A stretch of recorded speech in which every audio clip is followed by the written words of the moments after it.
시청자 여러분 안녕하십니까? 뉴스9 윤정호입니다. 요즘 부동산 시세 보면요, 아이고야 싶으실 겁니다. 정부가 이런저런 고강도 대책을 내놓고 있습니다만 서울 아파트 값이 좀처럼 잡히지 않고 있습니다. 특히 강남 3구를 포함한 한강벨트는 최고가를 계속 갈아치우면서 고공행진을 이어가 올해 서울 아파트값 상승률이 역대 최고를 기록했습니다.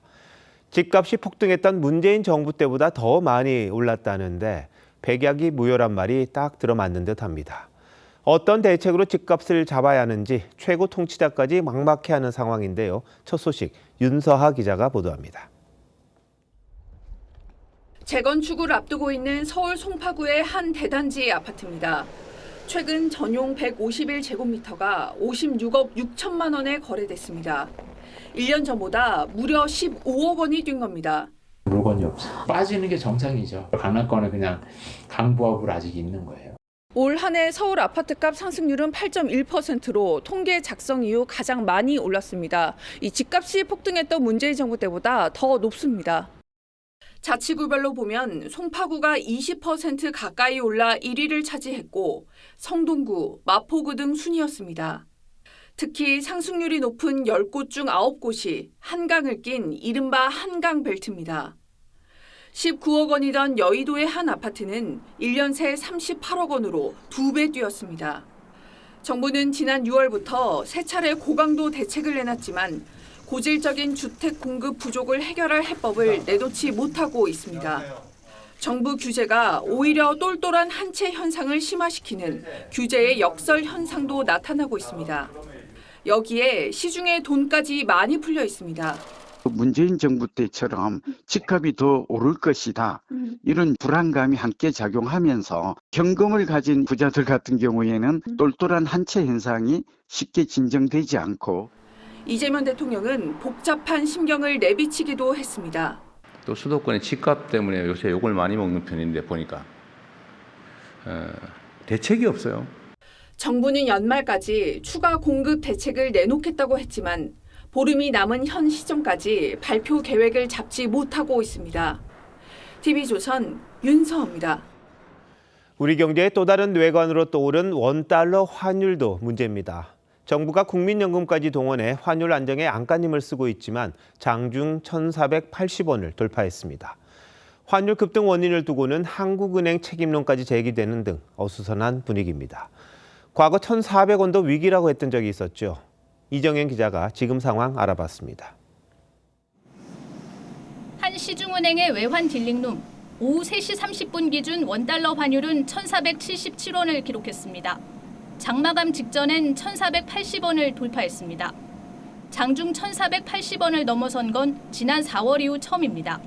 외국인이 우리 증시에서 1조 5천억 원 넘게 팔아치운 영향이 컸습니다. AI 기술주에 대한 버블 우려가 다시 확산이 되고 또 중국의 경기 지표도 둔화가 될 것으로 전망이 되고 또 이제 이번 주에 그 미국 고용 지표 이런 것들도 예상보다 좀 좋지 않게 나올 것으로 예상이 돼서 환율 안정을 위해 국민연금이 어제 한국은행과 외환 스와프 계약을 1년 연장했지만 그 효과는 없었습니다. 정부는 삼성전자 등 수출 기업을 불러 환해지를 늘려달라고 요청했습니다. 온라인 커뮤니티에선 현재 최저임금을 달러로 바꾸면 2018년과 똑같다는 자조 섞인 말까지 나오고 있습니다. 이 와중에 한국은행 책임론까지 불거지고 있습니다. 김석동 전 금융위원장은 한미 간 금리 역전 현상으로 고환율이 고착화되고 있다고 지적했습니다. 여기에 이제 그 한국과 미국의 중앙은행 간의 인플레이션 리스크 이후에 역전되어 있는 금리 차 역전폭 이런 부분이 주요하게 영향을 미치고 있는 것으로 판단이 되고 있는데 한국은행은 이례적으로 보고서를 게재하면서 해외 투자가 늘어난 게 가장 큰 원인이라고 반박했습니다. TV조선 이정현입니다. 통일교 정교 유착 의혹의 핵심 인물이죠. 윤영호 통일교 전 본부장이 오늘 재판에서 다시 입을 열었습니다. 2022년 대선을 앞두고 열린 통일교 행사와 관련해 당시 윤석열, 이재명 후보 모두가 연락을 해왔다는 건데요.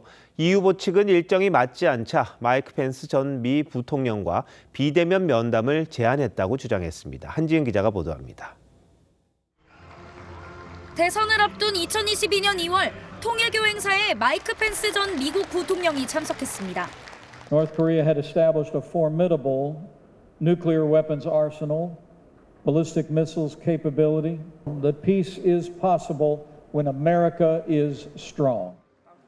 이틀 뒤 윤석열 당시 국민의힘 후보는 롯데 시그니엘 호텔에서 펜스 전 부통령과 면담했습니다. 윤영호 전 통일교 본부장은 오늘 재판에서 이 행사와 관련해 윤석열 후보와 이재명 후보 쪽 모두 연락이 왔다고 했습니다. 2월 8일 이재명 캠프에서 후보 본인이 참석하겠다고 연락이 왔다고 했습니다.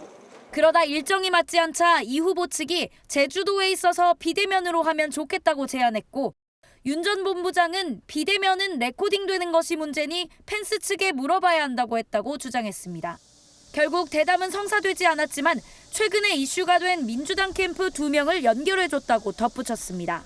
윤 전 본부장 주장에 대해 대통령실은 당에 문의할 사안이라고 했고 민주당은 그럴 가능성이 거의 희박하다고 밝혔습니다.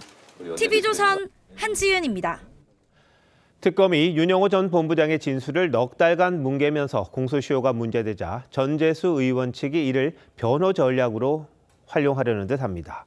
전 의원 측은 저희 취재진에게 불법 금품 수수나 청탁이 없었다고 했는데 법조계에서는 청탁이 확인되지 않으면 뇌물죄 적용이 어렵고 그럴 경우 정치자금법으로 처벌해야 하는데 공소시효가 지났을 가능성이 크다는 겁니다. 이나연 기자의 단독 보도입니다. 경찰은 전재수 전 해양수산부 장관 겸 민주당 의원 압수수색 영장에 뇌물수수와 정치자금법 위반 혐의를 명시했습니다. 전 의원이 2018년부터 현금 2천만 원과 1,000만 원 상당의 명품 시계를 통일교 측으로부터 받았다는 겁니다. 이에 대해 전 의원 측은 TV조선과의 통화에서 청탁은 전혀 없었다며 불법적인 금품 수수도 없었다고 했습니다. 청탁이 없었다고 강조한 것에 대해 법조계에선 뇌물죄를 부인하려는 전략으로 해석합니다. 금품을 수수하였다고 하더라도 그 금품과 관련하여 어떠한 청탁도 없었다는 등 직무 관련성이 입증되지 않는다면 뇌물수수죄로 처벌할 수 없습니다. 뇌물죄는 최고 무기징역, 공소시효도 최대 15년인데 반해 정치자금법 위반은 최고 5년형의 공소시효 7년에 불과합니다. 특검이 윤영호 전 본부장 진술을 확보하고도 넉 달간 뭉갠 탓에 금품 수수가 사실로 드러나도 처벌할 수 없는 경우가 생길 수 있습니다.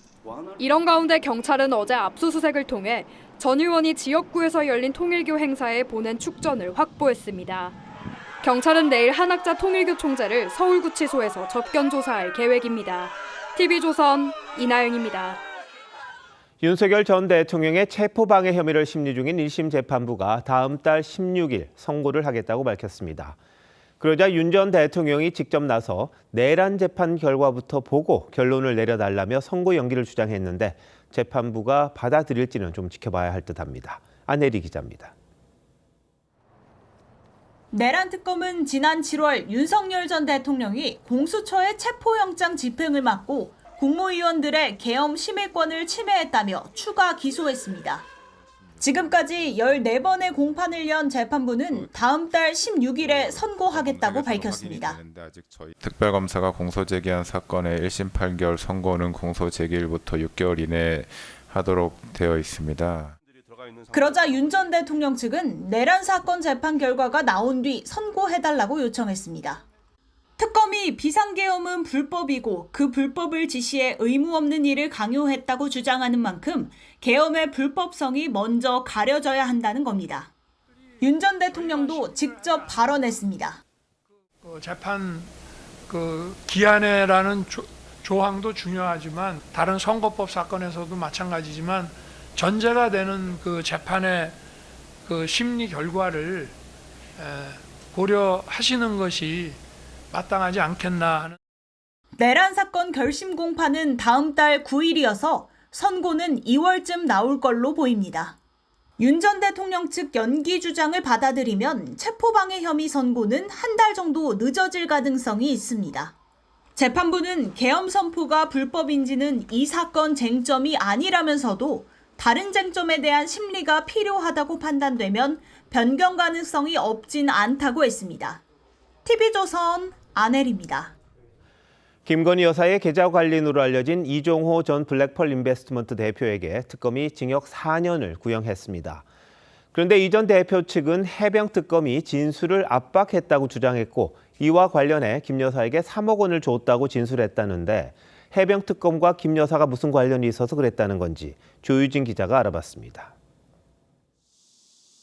이종호 전 대표는 윤석열 전 대통령, 김건희 여사 등과의 인맥을 통해 집행유예 판결을 받게 해주겠다며 8,390만 원을 챙긴 변호사법 위반 혐의를 받습니다. 오늘 변호사법 위반 부분에 대해서 어떻게 법정에서 소명하셨습니까? 성실히 임했어요. 특검은 오늘 열린 결심 공판에서 증거인멸과 수사 비협조를 이유로 징역 4년을 구형했습니다. 그러자 이 전 대표의 변호인은 최후 변론에서 이 전 대표가 김 여사에게 수표로 3억 원을 준 적이 있고 특검에서 그 부분을 진술했다고 했습니다. 수사에 적극적으로 협조했다는 취지입니다. 변호인은 해병 특검이 임성근 전 사단장 관련 진술을 하면 다른 모든 건 조사하지 않겠다고 압박했다며 그래서 3억 원 전달을 진술했다고 했습니다.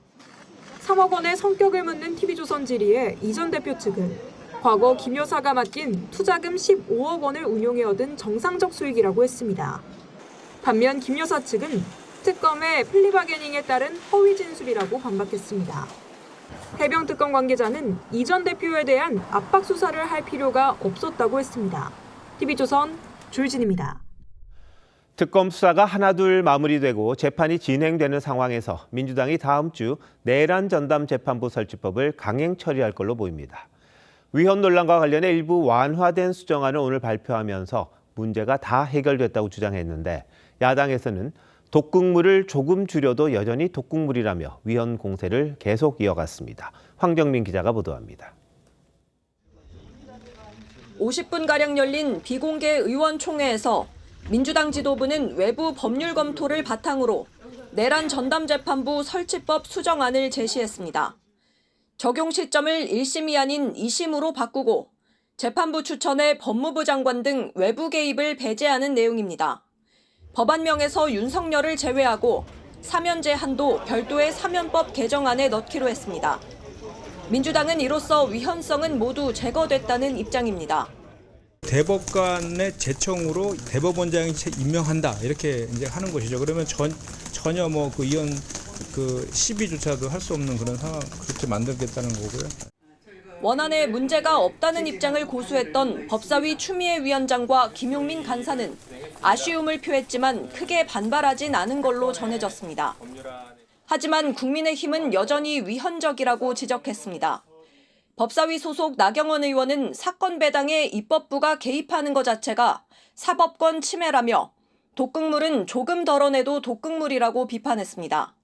민주당은 이르면 오는 21일 본회의에서 내란재판부 설치법을 처리하고 이후 2차 종합특검도 추진한다는 방침이어서 야당의 반발이 예상됩니다. 국정 난맥상과 명청 갈등을 덮고 내년 지방선거에 이용하려는 저열한 술수입니다. 국민의힘과 개혁신당은 내일 통일교 특검안 공동 발의를 위한 원내대표 회동을 갖고 첫 대여 공조에 나설 계획입니다. TV조선 황정민입니다.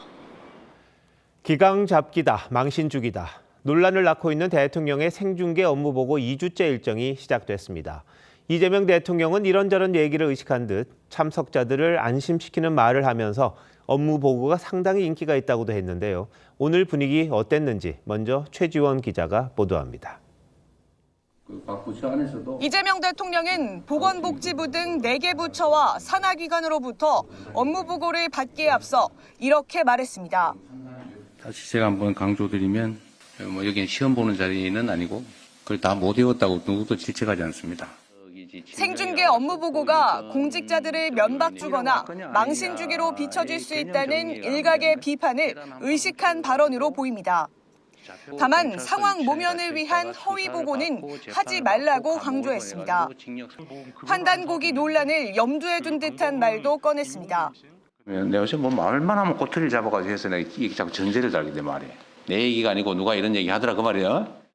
이 대통령은 또 업무 보고가 OTT 플랫폼인 넷플릭스보다 재밌다는 이야기가 있다는 말로 생중계 방식을 고집하겠다는 뜻도 내비쳤습니다. 저한테 메시지 요새 엄청 많이 옵니다. 최근에 한 이틀 했더니 막 이것도 물어봐 주세요. 저것도 물어봐 주세요. 엄청 많아요. 요새 넷플릭스보다 더 재밌다는 소리 있던데. 이 대통령은 오늘도 질문 공세를 쏟아냈습니다. 답변을 제대로 못하는 기관장을 질타하는 듯한 장면은 이번에도 나왔지만 제가 기소유예하고 집행유예를 지금 구별을 못하잖아요. 그렇게 해석되는 부분도 있습니다. 뭐 사실이 지금 뭘 그리 어렵게 얘기해요. 그런데 됐어요, 제가. 예. 지난주보단 다소 누그러진 모습을 보였습니다. 별도 시스템을 만들어가지고 민원 처리를 했다고 하던데 그 담당자가 누구예요? 네, 아주 훌륭하게 잘 처리했어요. 예, 감사합니다. 박수 쳐주세요. 내일은 산업통상부 등에 대한 생중계 업무 보고를 받을 예정입니다. TV조선 최재원입니다. 이 대통령은 오늘 업무 보고에서 탈모 치료에 대한 건강보험 적용을 검토하라고 지시했는데 어떤 근거로 이런 얘기를 했을까요? 오세훈 서울시장이 추진 중인 세운 4구역 재개발도 따져 물었는데 야당은 툭툭 던지는 말로 국가 시스템을 망가뜨려서는 안 된다고 지적했습니다. 이어서 최민식 기자입니다. 이재명 대통령은 문화체육부 업무 보고에서 오세훈 서울시장이 추진 중인 세운 4구역 재개발 현황을 직접 물었습니다. 청장이 종묘를 찾아 재개발 반대 기자회견까지 열었던 국가유산청은 고층 건물은 세계유산 영향 평가를 받아야 한다고 강조했습니다.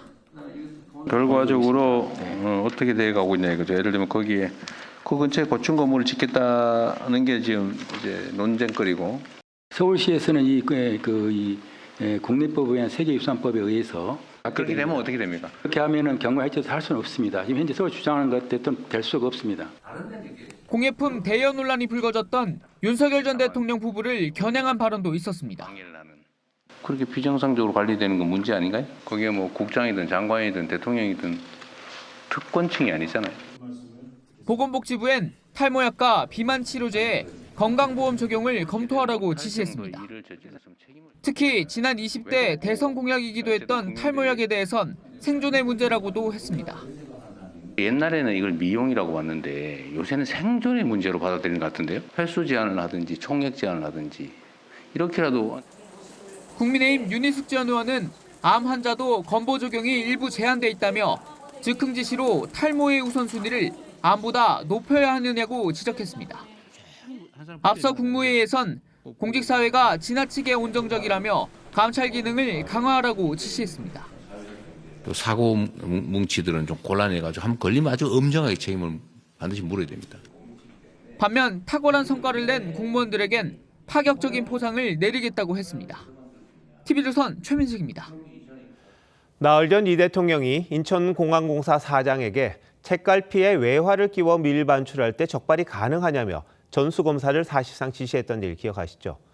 당시 날선 발언으로 이학재 사장을 질타했는데 이 사장이 오늘 모두를 조사하는 건 힘들다는 입장을 분명히 했습니다. 이 사장이 왜 기자간담회를 자청해 이런 말을 했는지 서영일 기자가 취재했습니다.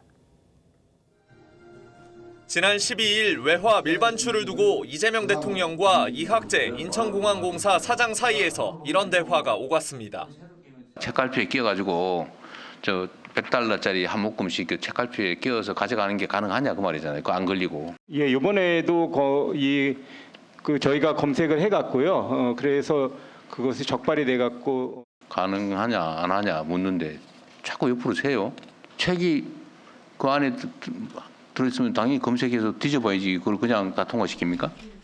나흘 뒤인 오늘 이학재 사장은 기자간담회에서 책을 전수조사하면 사실상 공항이 마비된다고 설명했습니다. 실질적으로 가능치가 않습니다. 예, 그렇게 되면은 엄청난 혼란이 있을 거고요. 전 세계적으로도 또 그런 사례도 없고 굉장한 불편을 끼치는 거이기 때문에. 인천공항공사는 지난 주말에 실제 책 소지자의 비율이 얼마 정도인지 확인까지 한 것으로 알려졌습니다. 그 결과 출국자의 30%가 책을 소지했는데 이 사람들을 모두 점검할 경우 대규모 지연 사태가 발생한다는 게 인천공항공사의 판단입니다. 이 사장은 이 대통령의 발언이 일종의 사퇴 압력 아니냐는 질문에는 물러날 생각이 없다고 잘라 말했습니다. 제가 임기가 정해져 있는 그런 자리이기 때문에 저는 다른 생각은 여태까지 해보질 않았습니다. 이 사장은 삼선 의원으로 윤석열 정부 때 임명됐습니다. 대통령실은 이 대통령의 발언은 질타가 아닌 지적이었다고 했고 인천공항공사는 이 사장의 말이 항명, 반발은 아니라고 한 발 물러섰습니다. TV조선 서영일입니다.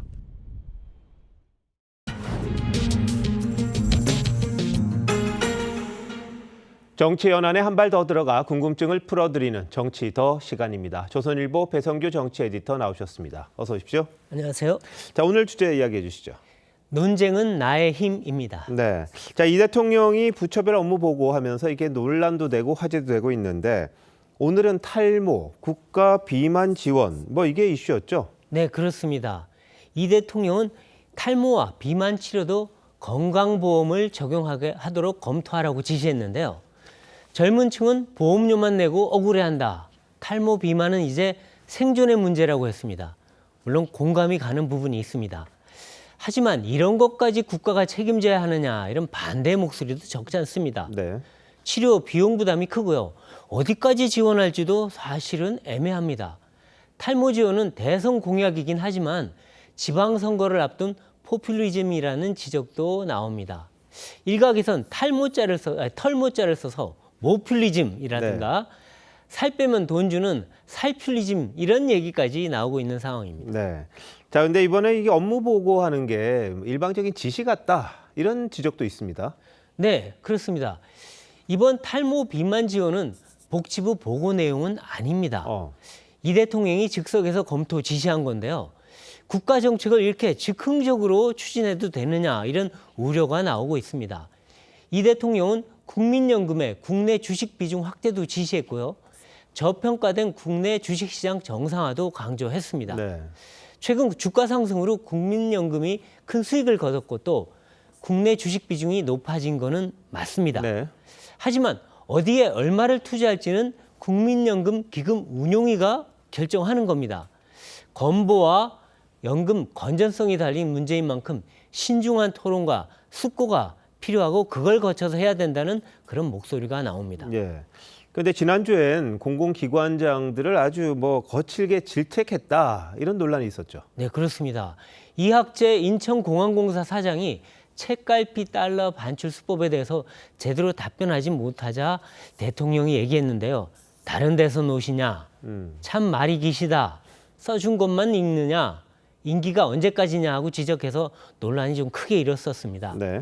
박지양 동북아 역사재단 이사장과는 환단고기 논쟁이 또 있었죠. 두 사람 모두 윤석열 정부 때 임명된 인사들이라 전 정부 군기잡기다 이런 얘기가 나왔고요. 일부에서는 직장 내 갑질 같다는 얘기까지도 나왔습니다. 네. 이 범죄 수법 공개냐 또 단체장 쫓아내기다 이런 논란도 일었습니다. 네. 일부에서는 재밌다고 하고 네. 일부에서는 말이 거칠고 좀 불필요하다 이런 논쟁도 있는 것 같습니다. 평가가 엇갈리죠? 네. 이 대통령은 요즘 국정에 대해서 국민들 관심이 많아졌다. 넷플릭스보다 이 업무 보고가 더 재밌다고 하더라 이렇게 얘기했습니다. 여권 지지층에선 이 세부 사항까지 국정을 꿰뚫고 있는 대통령 모습이 똑똑하고 믿음직스럽다. 또 국정 책임자로서 당연히 해야 할 일이라고 평가하고 있습니다. 하지만 야권에선 대통령 말이 너무 거칠다. 공포 분위기 조성한다. 팥쥐 엄마 같다. 이런 비판도 합니다. 네. 이게 어제 오늘 일이 아닌데요. 최근 국무회의나 타운홀 미팅도 생중계하고 있는데 여기서도 대통령은 쓸데없는 말 그만하고 본론부터 말해라. 묻는 말에만 답하라. 이렇게 질책하곤 했습니다. 오늘도 허위 왜곡 보거나 누락 보고하면 용납할 수 없다. 상사 속이려면 그만두고 하라고 했습니다. 네. 자, 이런 업무 보고 논란이 대통령 지지율이나 앞으로의 국정 운영에 어떤 영향을 미칠 걸로 봅니까? 예, 평가가 조금 이것도 엇갈리는데요. 대통령실에서는 세부 사항까지 놓치지 않고 투명하게 국정 운영하는 모습을 보여줬다고 자평합니다. 이 논쟁하고 토론하는 걸 대통령이 좋아하는데 그 스타일을 제대로 보여줬다는 거고요. 네. 또 여권 지지층의 반응도 괜찮다고 합니다. 한 여론조사 기관은 여권의 통일교 악재에도 불구하고도 대통령 지지율이 크게 떨어지지 않은 것은 업무 보고 생중계와 같은 소통 행보가 영향을 미친 것 같다. 이렇게 평가도 합니다. 예. 하지만 야권에서는 군림하고 호통치는 독재자 같다고 거꾸로 비판합니다. 여당 내부에서도 이 생중계 붙여보고는 이제 그만하는 게 좋겠다는 신중론이 나오고 있는데요. 이 대통령이 질책하고 호통치는 모습, 또 즉흥적인 발언과 정책 추진이 득보다는 실이 많아 보인다, 이런 거고요. 또 권력자 이미지로 비치는 게 장기적으로는 마이너스가 될 수 있다, 이런 겁니다. 네. 볼 때는 강함과 부드러움이 조화되는 것이 가장 좋지 않을까, 이런 생각이 듭니다. 네, 뭐 대통령이 모든 걸 다 하는 이른바 만기 칠남에 대한 이야기가 나오고 있는데 네. 정도가 아주 적절한 게 제일 좋겠죠. 그렇습니다. 에디터 잘 들었습니다.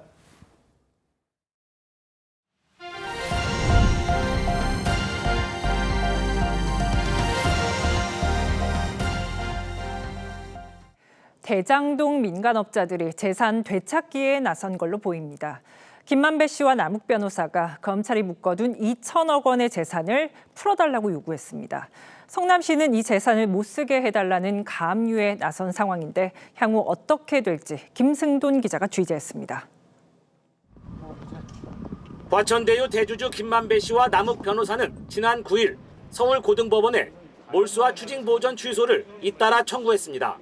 재판을 받는 동안 범죄 수익을 숨기거나 빼돌리지 못하도록 검찰이 몰수하거나 추징한 약 2천억 원의 재산을 풀어달라는 겁니다.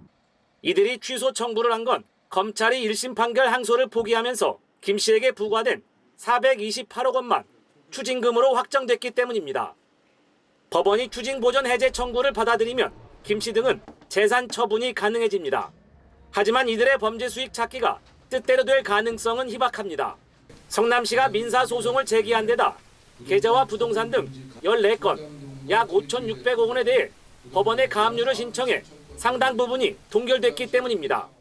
법원은 남 변호사와 정영학 회계사 관련 8건의 재산 약 1,060억 원의 가압류를 인용했습니다.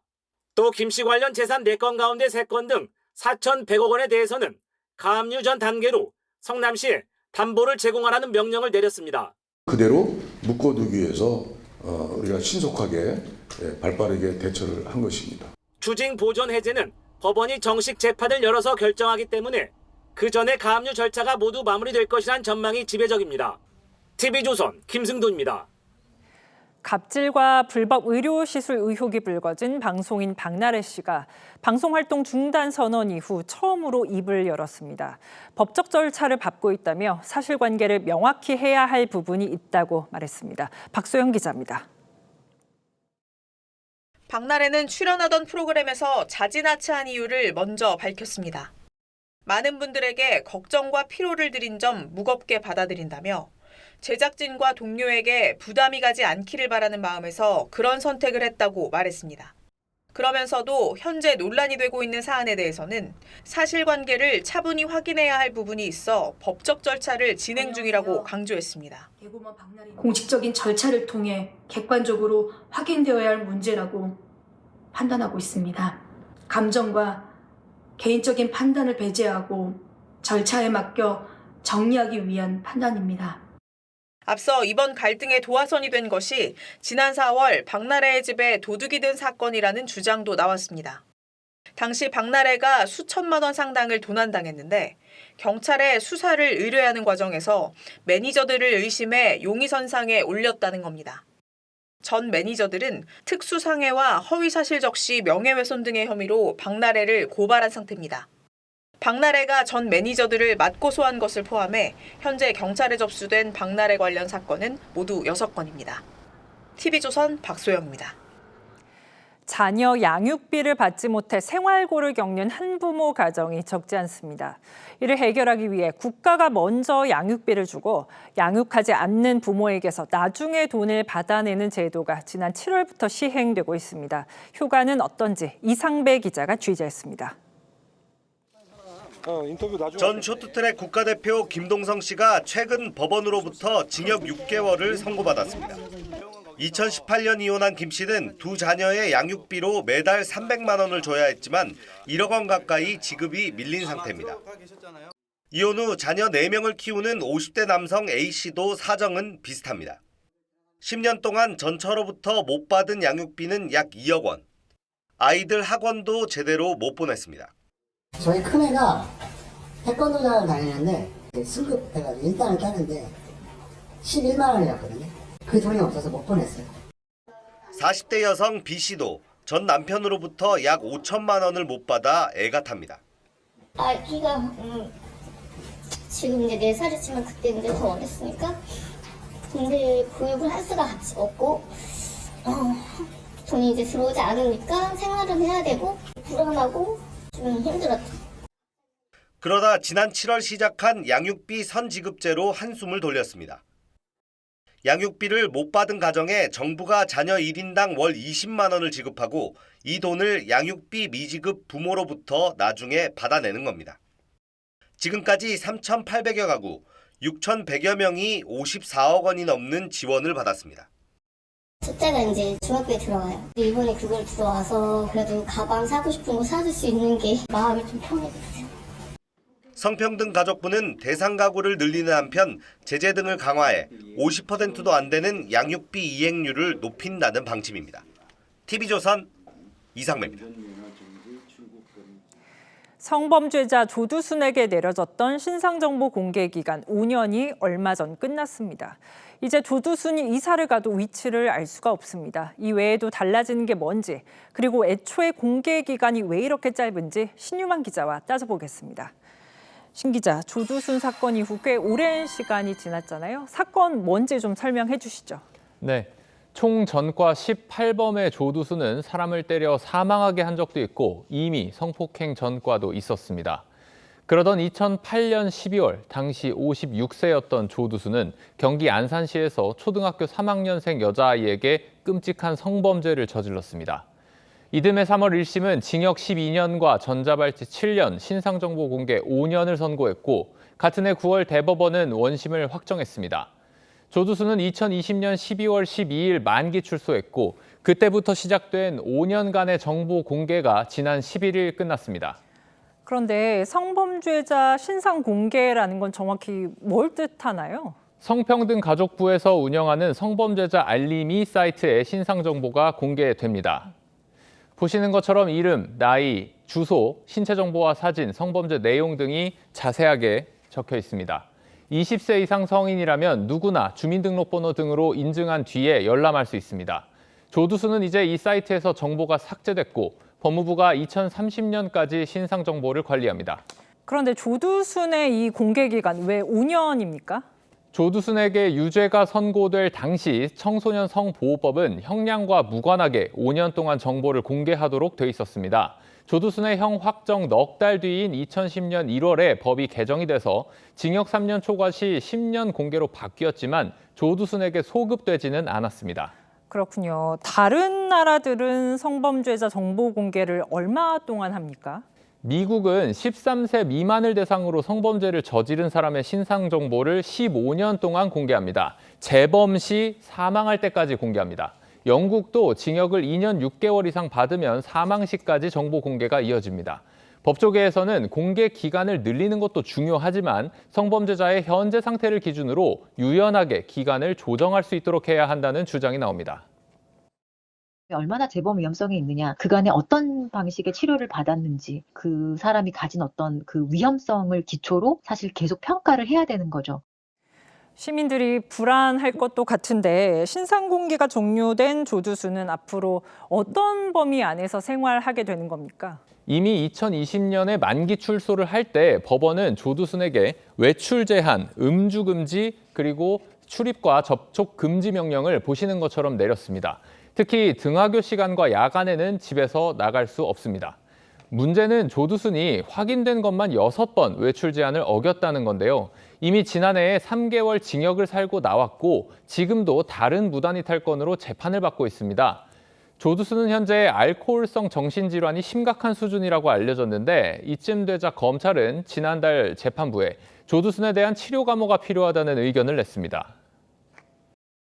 치료감호법이라도 적용을 해서 지금 일단은 국립법무병원에 입원부터 시켜야 되는 상황이다라고 보입니다. 단순히 정신과 약물만 먹어서 되지 않을 것으로 추정되는 성범죄 누범자이거든요.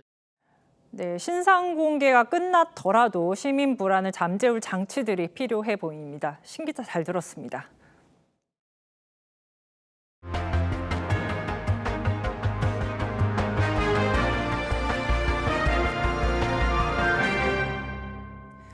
정부가 고 박진경 대령이 제주 4.3 사건 당시 강경 진압 책임자라는 이유로 국가유공자 지정을 취소하는 방안을 검토하고 있습니다.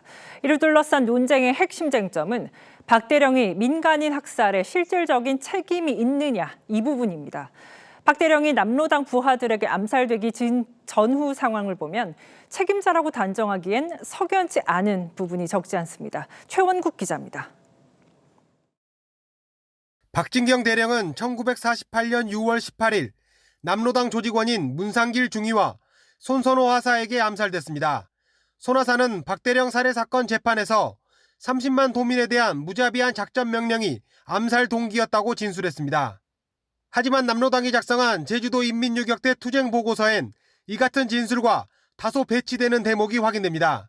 1948년 5월 10일 대책회의에서 반동의 거두 박진경 이하 반동 장교들을 숙청하지 않으면 안 된다는 결론을 얻었다고 적혀 있습니다. 5월 6일 박 대령이 제주도 구연대장에 취임한 지 나흘 만입니다. 박 대령이 제주에서 본격적인 진압작전을 펼치기도 전부터 남로당이 위협인물로 판단하고 암살을 계획한 겁니다. 또 진압 과정에서 대규모 민간인 희생자가 발생하기 시작한 건 10월 말로 박 대령 사망 약 넉 달 뒤입니다. 2003년 정부가 발간한 제주 4.3 사건 진상조사 보고서에도 박 대령의 민간인 학살 책임에 대한 증언이 엇갈립니다. 부임해서 약 43일간 있다가 6월 18일 암살되는데 약 한 달 반 정도 있었습니다. 그 기간에 작전을 하긴 했지만은 얼마나 했겠습니까? 국방부는 국가보훈부 등 유관기관과 협의해 유공자 지정의 근거가 된 무공훈장 취소 여부를 결정하겠다고 밝혔습니다. 1950년에 서운된 것이기 때문에 사실 지금 자료 확인이 어려운 것은 사실이고요.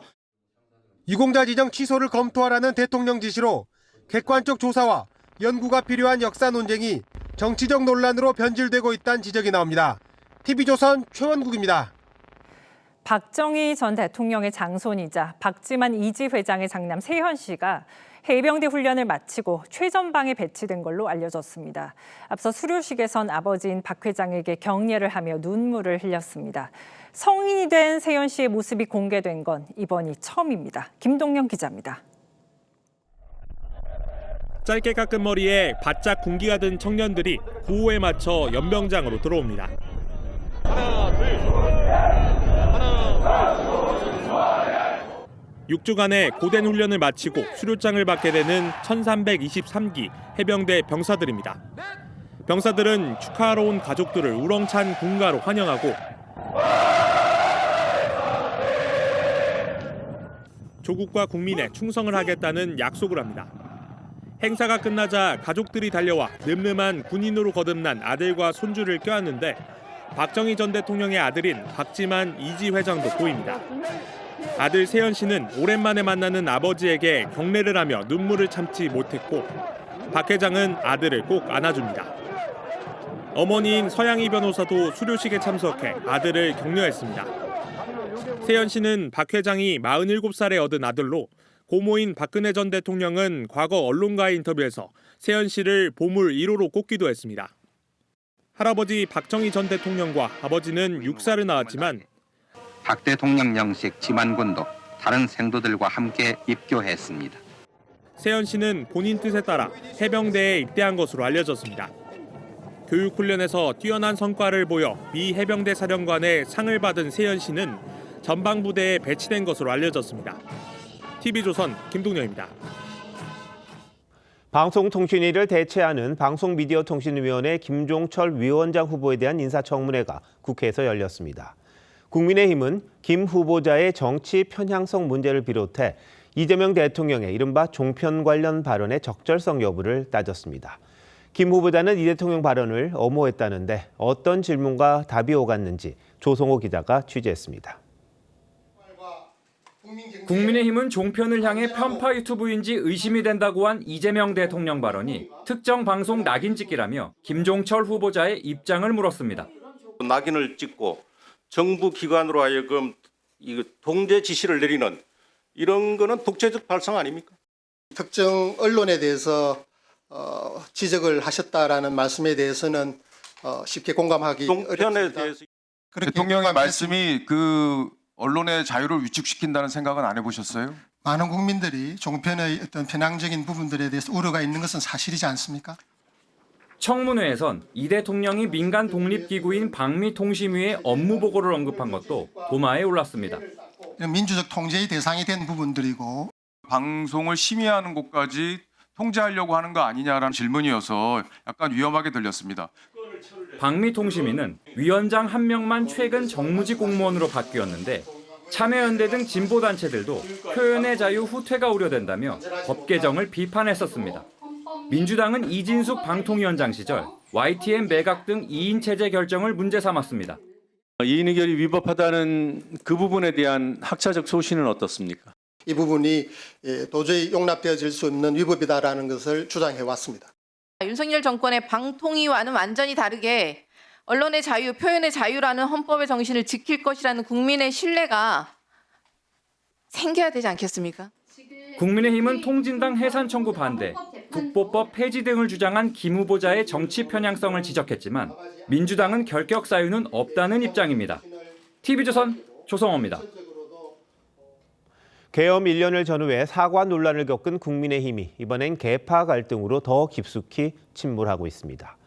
당무감사위원회가 친한동훈계인 김종혁 전 최고위원 발언에 대해 중징계를 권고하자 친한계가 발끈했고 더 큰 뇌관인 한 전 대표 가족의 당원 게시판 논란에 대한 당무감사 결과도 곧 나올 예정입니다.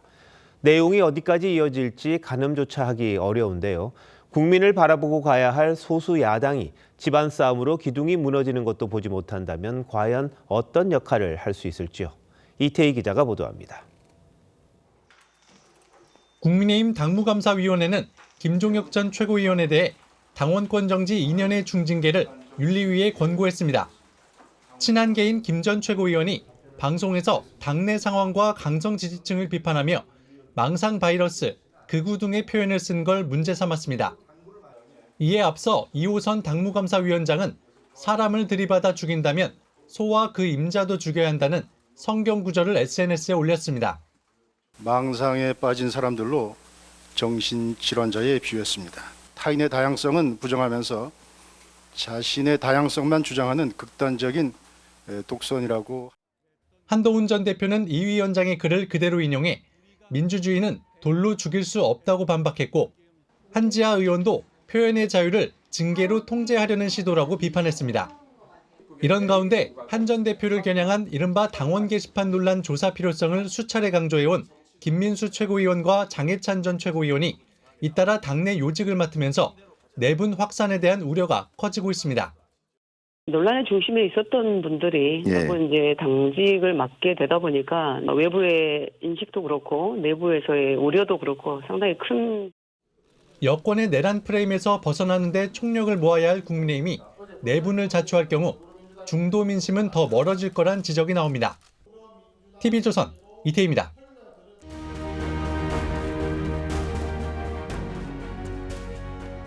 나설까? 1948년 4월 3일 제주 4.3 사건은 민간인 희생자만 14,000명이 넘는 우리 현대사의 큰 비극입니다. 누구도 부정할 수 없습니다. 그러나 사건의 시작 또한 분명합니다. 대한민국 정부 수립에 반대하며 남로당이 주도했던 무장 폭동이었습니다. 당시 남로당 호소문을 보면 단일 정부 수립에 반대한다면서 미제와 주구를 제거하기 위해 걸기했다고 돼 있습니다. 경찰과 군이 이들을 진압하는 과정에서 무고한 주민들이 희생된 겁니다. 우리가 반드시 짚고 가야 하고 기억해야 할 비극, 잘못입니다. 그렇다고 이른바 남로당 무장대와 주민을 같은 선상에 놓아서는 안 됩니다. 지금 논란이 되고 있는 박진경 대령의 경우가 그렇습니다. 진압군을 지휘하던 제9연대장이었는데 남로당 지령을 받은 하사관에게 암살당했습니다. 을지 무공훈장을 받았고 국가유공자로 최근 승인이 됐죠. 그런데 이재명 대통령이 취소를 검토하라고 지시했습니다. 사회적인 논란과 논쟁이 있지 않습니까? 다시 한번 사회적 논의와 검토가 필요하다. 말이 검토지 사실상 취소 지시로 보입니다. 이 대통령은 지난 10월에도 1948년 있었던 여순 사건을 군인들이 국민에게 총뿌리를 겨눌 수 없었기 때문에 일어났다고 했습니다. 여순 사건의 정치적 목적 또한 정부 수립 저지와 맞닿아 있는데 다른 해석을 한 겁니다. 박대령의 경우 여야가 갈려 서로의 주장을 합니다. 사실관계를 명확하게 따지자는데 반대할 이유 없습니다. 하지만 우리 군은 나쁘고 반대편은 옳다는 식의 논리가 자주 등장하는 게 정상인지는 모르겠습니다.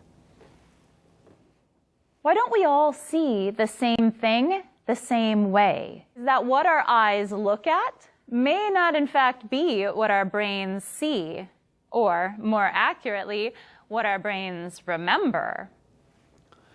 인간은 역사의 실체가 아니라 세계관을 갖고 역사를 보기 때문에 역사 전쟁은 결국 세계관의 싸움이 됩니다. 제주 4.3도 마찬가지입니다. 존경받는 대통령 김대중 선생의 말 한번 보시죠. 시작은 공산주의자들이 폭동을 일으킨 거지만 무고한 사람들이 공산주의자로 몰려 억울하게 목숨을 잃었다고 했습니다. 두 문장은 반드시 함께 읽혀야 합니다.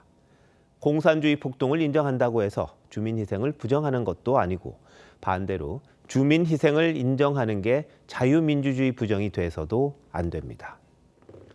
국민을 망치고 미래를 망치는 가장 빠른 길이 역사를 왜곡하는 거랍니다. 과거에서 교훈을 얻을 수 없기 때문입니다. 우리가 역사를 배우는 건 누군가를 미워하려는 게 아니라 우리가 누군가를 알기 위함입니다. 있는 그대로를 알고 과장도 폄하도 않는 게 올바른 길입니다. 12월 16일 윤종호 앵커 칼럼, 또 역사 전쟁이었습니다.